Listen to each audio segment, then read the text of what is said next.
Bismillahirrahmanirrahim.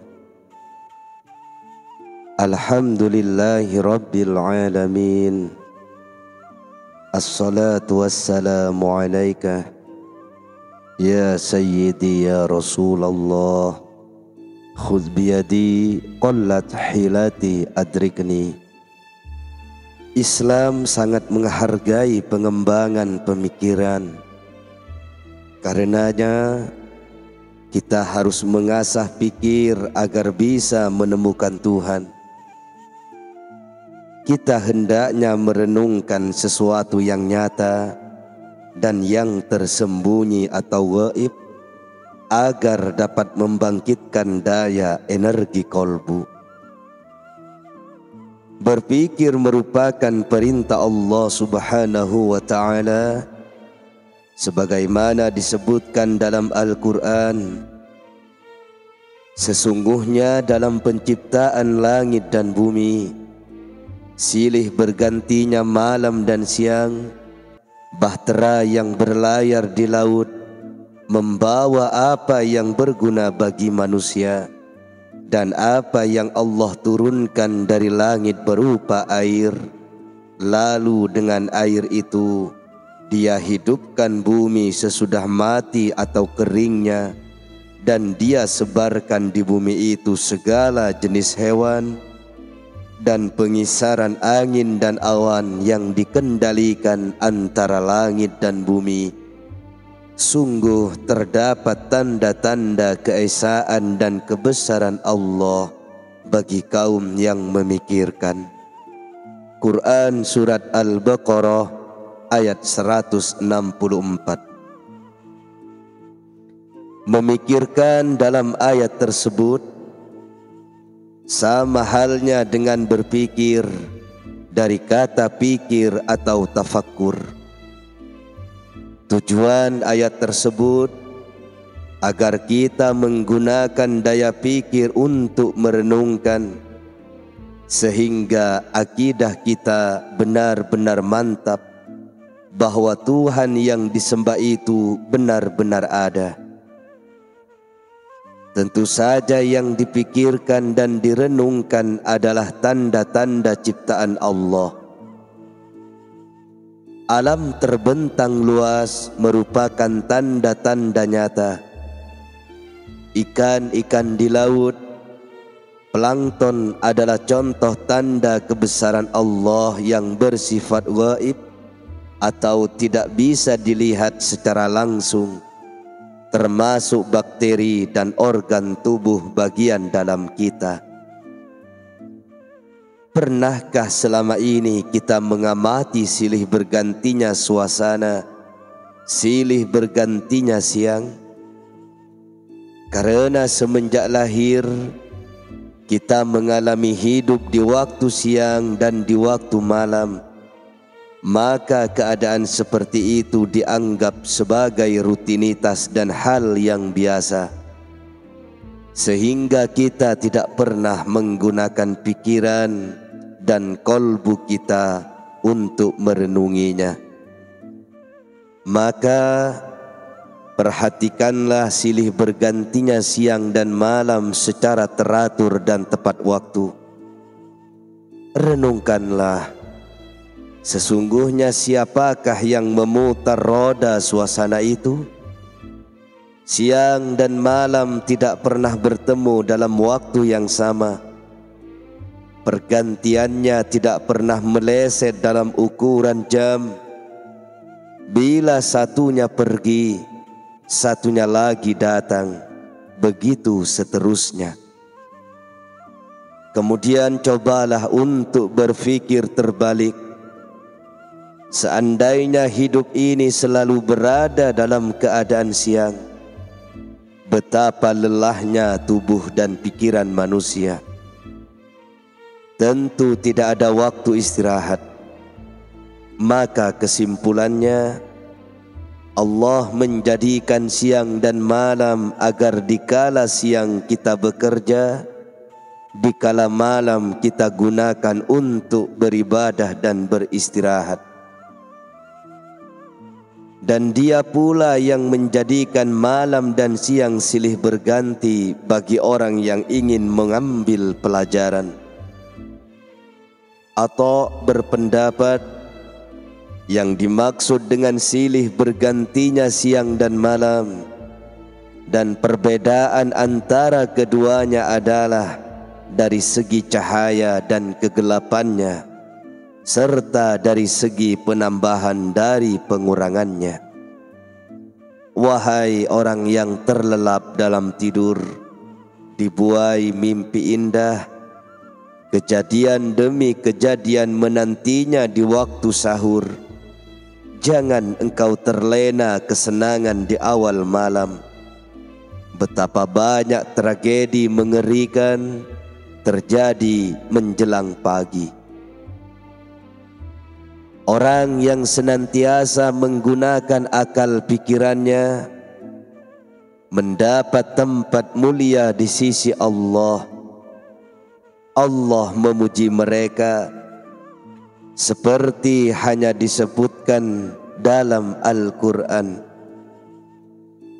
yaitu orang-orang yang mengingat Allah sambil berdiri atau duduk atau dalam keadaan berbaring, dan mereka memikirkan tentang penciptaan langit dan bumi seraya berkata, "Ya Tuhan kami, tiadalah Engkau menciptakan ini dengan sia-sia. Maha suci Engkau, maka peliharalah kami dari siksa neraka." Quran Surat Ali Imran ayat 191.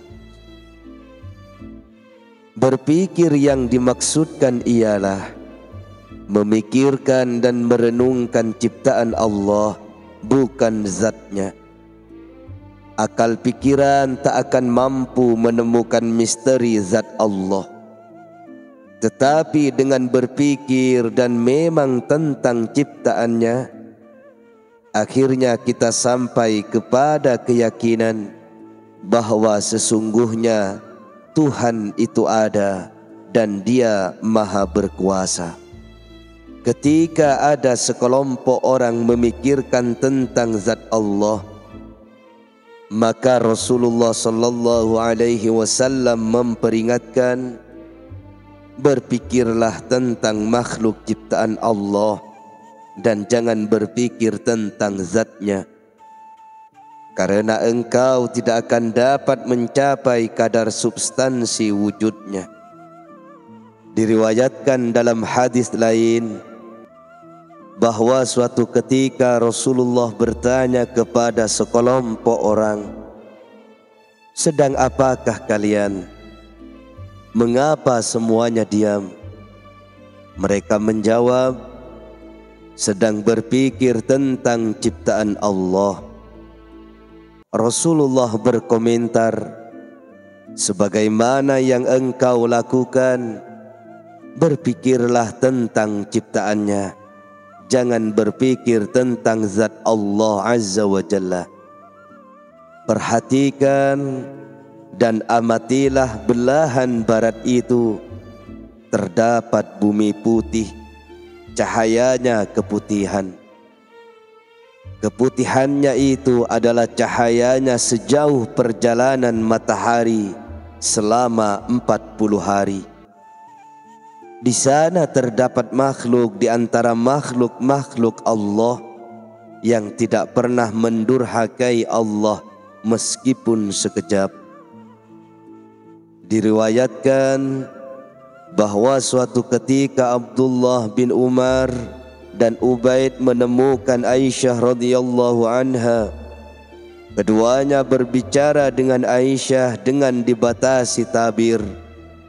Aisyah bertanya, "Wahai Ubaid, apa yang menghalangimu untuk tidak mengunjungi kami?" Ubaid menjawab, "Karena Rasulullah pernah berkata, berkunjunglah setelah berselang seberapa hari, jangan sering-sering, maka akan bertambah sayang." Lanjut Ubaid, "Ceritakanlah kepada kami sesuatu yang sangat mengagumkan dari pribadi Rasulullah sallallahu alaihi wasallam. Aisyah sekonyong-konyong menangis sambil berkata, semua kepribadian Rasulullah sangat mengagumkan. Hanya saja yang lebih membuatku merasa lebih kagum adalah pada suatu malam ia mendatangiku lalu berbaring bersamaku. Beliau tidur dengan satu selimut bersamaku hingga kulit kami bersentuhan. Lalu beliau berkata, Aisyah, izinkan aku untuk menyembah Tuhanku. Aku menjawab, aku lebih senang bila berada di dekatmu, tetapi aku tidak melarangmu untuk lebih mengutamakan menyembahnya dan meninggalkanku. Aisyah radhiyallahu anha melanjutkan, kemudian Rasulullah bangkit menuju tempat air untuk mengambil wudhu. Aku melihat dia menggunakan air secara hemat dan tidak banyak menuangkan yang sia-sia. Selanjutnya ia berdiri menunaikan solat, lalu menangis hingga air matanya mengalir membasahi janggutnya. Lalu ruku dan menangis, dilanjutkan sujud dan menangis hingga air matanya jatuh ke tanah. Lalu sujud dan menangis hingga tempat sujudnya basah, dan mengangkat kepala dan menangis. Ia tak henti-hentinya menangis hingga terdengar Bilal mengumandangkan azan subuh. Bilal bertanya, apa yang menyebabkan engkau menangis wahai Rasul? Padahal dosa-dosamu telah diampuni, baik yang terdahulu maupun yang akan datang. Rasulullah sallallahu alaihi wasallam menjawab, bagaimana tidak menangis? Aku ini hamba Allah yang seharusnya banyak bersyukur. Mengapa aku tidak melakukan begitu? Sedangkan Allah berfirman, sesungguhnya dalam penciptaan langit dan bumi silih bergantinya malam dan siang. Bahtera yang berlayar di laut membawa apa yang berguna bagi manusia, dan apa yang Allah turunkan dari langit berupa air. Lalu dengan air itu dia hidupkan bumi sesudah mati atau keringnya, dan Allah sebarkan di bumi itu segala jenis hewan dan kisaran angin, dan awan yang dikendalikan antara langit dan bumi.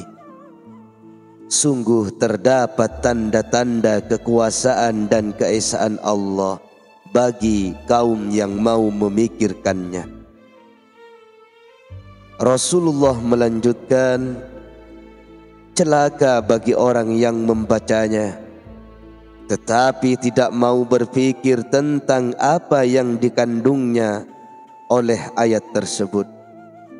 Hasan berkata, barang siapa yang perkataannya tidak mengandung zikir, sia-sialah dia. Barang siapa yang diamnya tidak untuk berpikir, dia adalah orang lalai. Barang siapa yang penglihatannya tidak untuk dipakai mengambil i'tibar atau pelajaran, maka tidak berarti dan sia-sia belaka. Tentang firman Allah Subhanahu wa ta'ala, aku akan memalingkan orang-orang yang menyombongkan dirinya di muka bumi tanpa alasan yang benar dari tanda-tanda kekuasaanku. Mereka jika melihat tiap-tiap ayatku, mereka tidak beriman kepadanya. Dan jika mereka melihat jalan yang membawa kepada petunjuk, mereka tidak mau menempuhnya. Tetapi jika mereka melihat jalan kesesatan, mereka terus menempuhnya. Yang demikian itu adalah karena mereka mendustakan ayat-ayat kami dan mereka selalu lalai daripadanya. Quran Surat Al-A'raf ayat 146. Maksudnya, orang yang berjalan di muka bumi dan mengetahui kedahsyatan ciptaan Allah, tetapi mereka menganggap sesuatu yang biasa. Mereka sama sekali tidak pernah berpikir, siapakah yang menciptakan itu semua. Terhadap orang semacam ini, Allah mencegah hati mereka untuk dapat berpikir dalam urusannya. Diriwayatkan bahwa dalam suatu kesempatan Rasulullah sallallahu alaihi wasallam bersabda kepada para sahabatnya, "Berilah kesempatan pada matamu untuk beribadah." Para sahabat bertanya, "Wahai Rasul, apa bagian ibadah bagi mata?"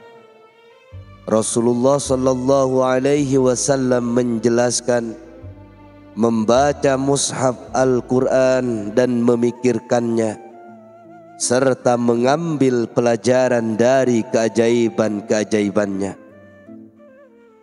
Dari Tawus ia berkata, kaum Hawariyun berkata kepada Isa bin Maryam, "Wahai Isa, pada hari ini apakah ada orang sepertimu di muka bumi ini?"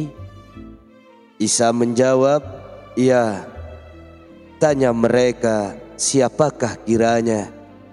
Isa menjawab, "Orang yang ucapannya mengandung zikir, diamnya berpikir, penglihatannya untuk mengambil ibrah, maka dialah orang yang seperti aku." Diterangkan oleh Muhammad bin Wasi bahwa setelah kematian Abu Dzar, datanglah seseorang dari Basrah menemui Ummi Dzar. Orang itu menanyakan tentang ibadah yang dilakukan oleh Abu Dzar. Ummi Dzar menjelaskan, jika siang hari ia menempati salah satu ruangan khusus di sebelah rumah, berkonsentrasi mencurahkan pikirannya dengan sungguh-sungguh. Kata Hasan, berpikir sesaat lebih baik daripada qiyamul lail. Ibrahim berkata, berpikir merupakan sarana untuk menghidupkan dan mengaktifkan akal.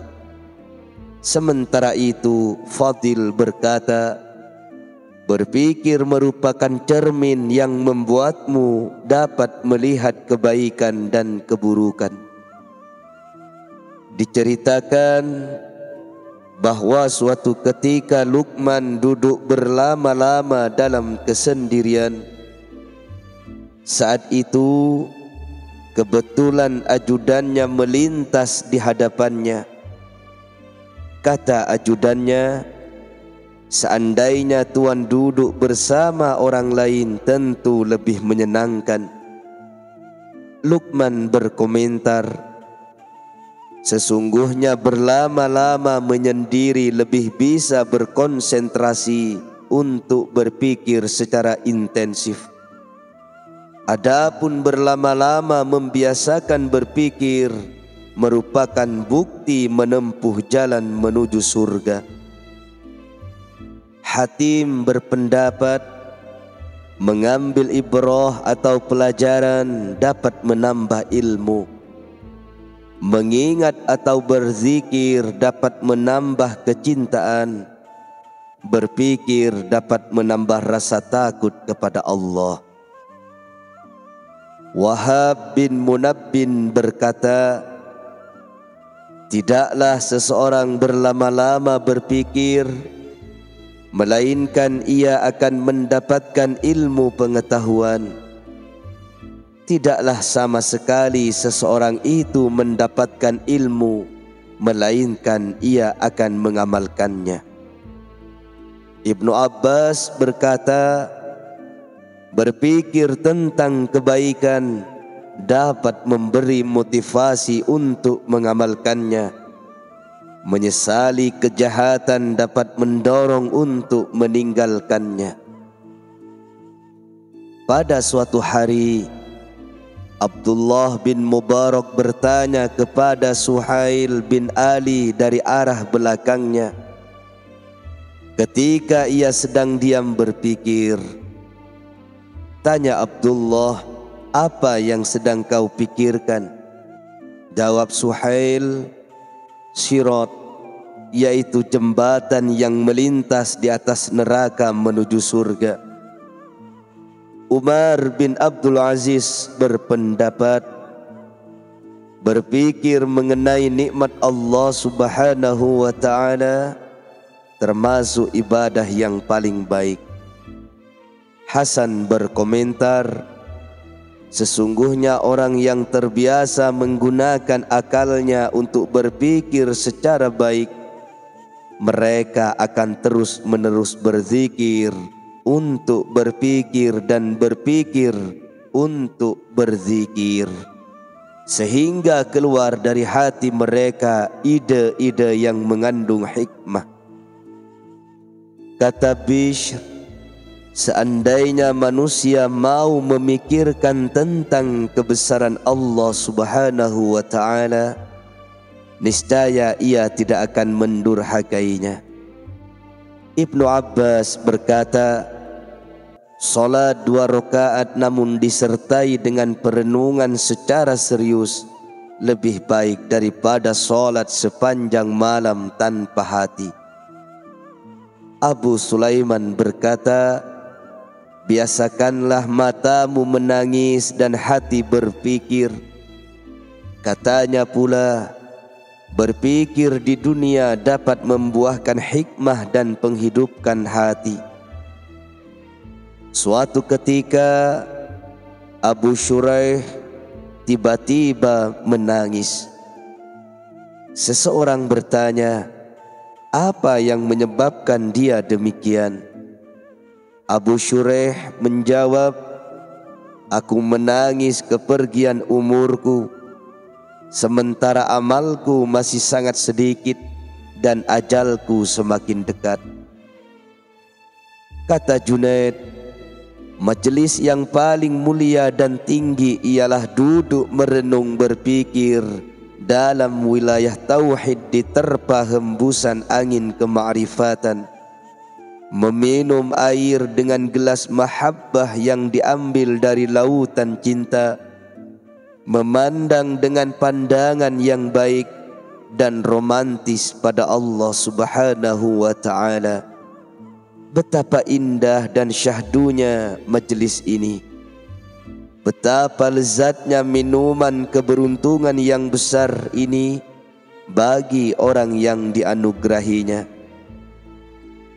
Imam Syafi'i berpesan, manfaatkan kalam dengan diam. Tariklah inspirasi dengan berpikir. Kebenaran melakukan pengamatan terhadap sesuatu merupakan sebuah keselamatan dari ketertipuan. Keteguhan dalam berpikir dan berpendapat adalah keselamatan yang menghindarkan dari penyesalan. Berpikir dan merenung dapat membuka kreativitas yang cerdas. Bermusyawarah dengan orang-orang bijak dapat meyakinkan jiwa dan menajamkan pandangan. Berpikirlah sebelum engkau menetapkan sebuah keputusan. Renungkanlah sebelum berbuat, dan bermusyawarahlah sebelum tampil ke depan. Imam Syafi'i juga berpendapat, keutamaan itu ada 4, Pertama, hikmah dengan sendi utamanya berpikir. Kedua, iffah atau memelihara diri sendi utamanya mengendalikan nafsu. Ketiga, kekuatan sendi utamanya mengendalikan kemarahan. Keempat, adil yang sendi utamanya meluruskan penyimpangan kehendak nafsu. Ishaq ibnu Khalaf bercerita, di tengah malam bulan purnama, Daud At-Ta'i merenung dan berpikir tentang penciptaan langit dan bumi. Ia menengadah ke langit sambil menangis. Sampai-sampai ia tak sadar memasuki halaman rumah tetangganya. Mendengar ada suara langkah kaki memasuki rumah, tetangganya bangkit dari tidur dalam keadaan telanjang karena panik. Sambil memegang pedang terhunus ia keluar rumah. Ia mengira ada pencuri, tetapi ia mengurungkan niatnya karena melihat Daud At-Ta'i. "Mengapa engkau sampai tersesat masuk halaman rumahku?" tanya orang tersebut. Daud hanya menjawab, "Aku tidak tahu dan tidak sadar kalau tersesat ke rumahmu."